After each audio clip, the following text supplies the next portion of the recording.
Si je vous disais que chaque Français consomme 89 kg de viande par an, 2 fois plus que nos grands-parents. C'est vrai qu'un barbecue, un bon gros steak ou de la charcute pendant le pique-nique, impossible de s'en passer. Pourtant, l'élevage n'est pas sans conséquences pour l'environnement. C'est que la bidoche coûte cher en ressources. Pour produire 1 kg de bœuf, il faut compter 15 000 litres d'eau, l'équivalent d'une piscine. Pour ce même kilo de viande, entre 7 et 12 kg de céréales sont nécessaires. Et c'est sans compter notre consommation de lait, d'œufs et de fromage. Tout ça pour vous parler des alternatives aux protéines animales, les protéines végétales. Les pois, les lentilles, les fèves, ça vous parle ? Eh bien, sachez que ces légumineuses vous réservent d'étonnantes surprises.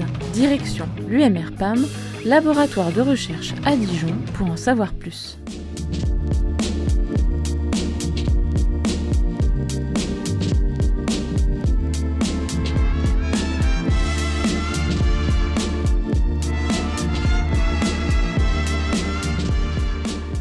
Les protéines végétales constituent un enjeu mondial pour le futur.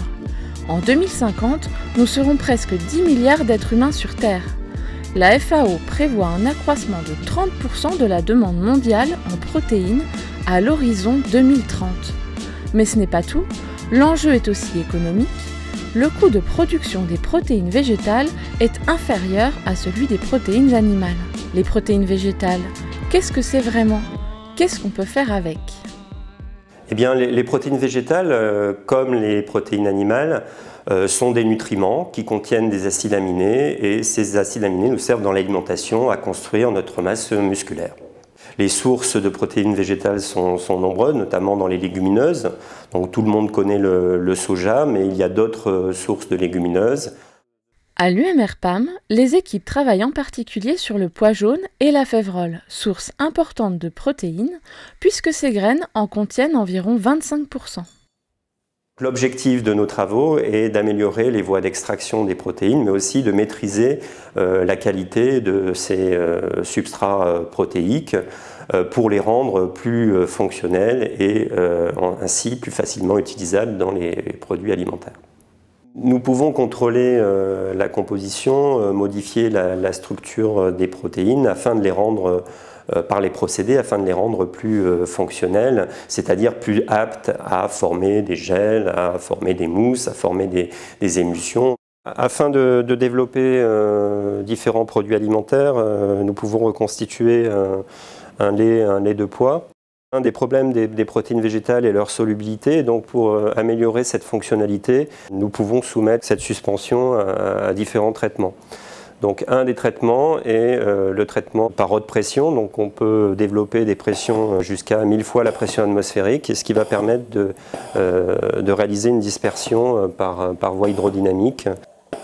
Le lait de pois a été réalisé, donc l'émulsion est parfaite et donc nous pouvons passer à d'autres étapes, donc dans l'élaboration de produits divers comme des produits fermentés, des analogues de yaourt par exemple. Si on prend l'exemple du yaourt classique, c'est un gel qui est obtenu par fermentation du lait de vache grâce à des bactéries lactiques qui vont produire de l'acide lactique qui va acidifier le milieu et qui va entraîner une coagulation des protéines du lait.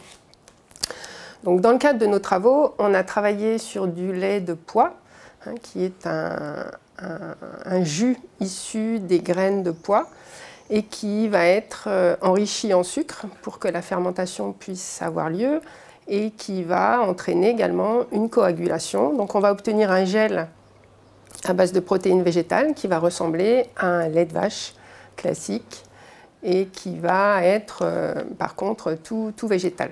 Ce sont nos travaux actuellement en cours au sein de l'équipe de l'UMR qui ont permis de mettre en évidence tout un tas de cocktails bactériens qui sont adaptés justement à cette fermentation lactique.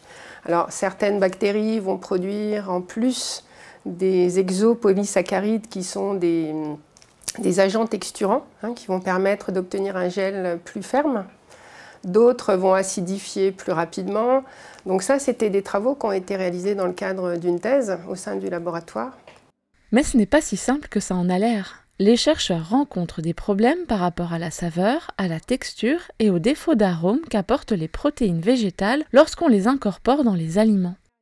Quand on isole les protéines via les légumineuses, par exemple via le pois ou la fève, on emporte avec la fraction protéique des composés volatiles, qu'on appelle composés d'arômes, et qu'on va caractériser nous comme étant des éléments de faux goût.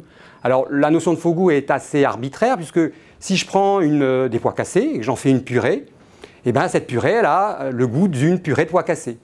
Par contre, si j'isole des protéines au sein du pois, et que j'en fais une poudre de protéines, par exemple pour faire une boisson végétale à base de protéines de pois, et que je conserve des odeurs de pois cassés, eh bien, le consommateur qui aura à boire ce lait va dire « j'aime pas parce qu'il y a des notes, des faux goûts ». C'est des notes qui vont être vertes, des notes qui vont un peu être terreuses. Puis il y a aussi d'autres petites notes comme ça, comme asperges, poivrons. On voit que les consommateurs sont un peu réticents à accepter des produits où ces notes sont très présentes. La fermentation permet de moduler ou de modifier de façon tout à fait naturelle l'arôme du produit. On a constaté que certaines molécules qui étaient caractéristiques de faux goût, lors de la fermentation, ces molécules étaient moins présentes après fermentation. Donc, ce qui a permis d'améliorer ce qu'on appelle la qualité organoleptique du produit. Une fois qu'on a obtenu l'extrait où on a tous les composés volatiles qui sont dans ce petit échantillon de solvant, il va être analysé sur un appareil spécifique qui est un chromatographe en phase gazeuse qui va nous permettre de séparer toutes les molécules, dans le meilleur des cas, qui sont dans ce mélange. Donc une fois que les molécules sont séparées, elles vont ensuite passer sur un détecteur spécifique qui est ici ce qu'on appelle un spectromètre de masse et qui va nous permettre de déterminer quel est le composé qu'on est en train d'analyser. Et on va obtenir sur l'écran d'informatique, ordinateur, on va obtenir un profil, ce qu'on appelle un profil aromatique, avec une série de pics, et chaque pic va correspondre, dans le meilleur des cas, à un composé unique. Et parmi tous ces composés volatiles que l'on va avoir, entre 100 et 150, on va pouvoir déterminer certaines molécules spécifiques, comme par exemple l'hexanal ou l'hexanol, qui sont des molécules qui ont des notes vertes et qui sont des caractéristiques des faux goûts dans les légumineuses.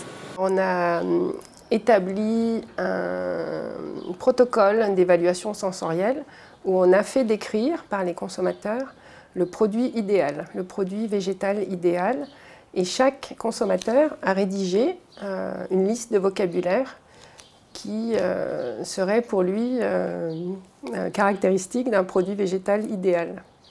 Ce qui nous a permis ensuite de cribler, de remonter aux micro-organismes pour pouvoir sélectionner ceux qui pouvaient permettre d'obtenir ces termes-là.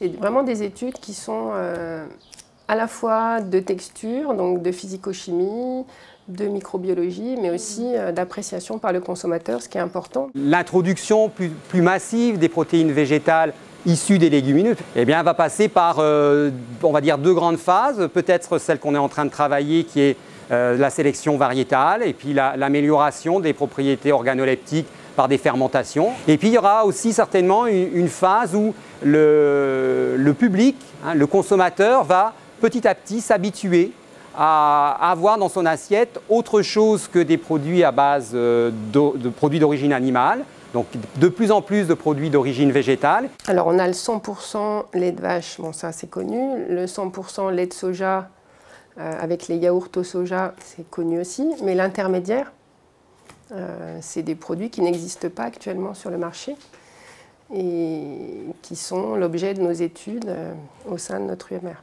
Donc voici un exemple de réalisation d'un produit tout végétal, donc réalisé à partir d'un isolat de protéines de pois issues des graines de pois jaunes que l'on a mis en solution pour obtenir un lait de pois.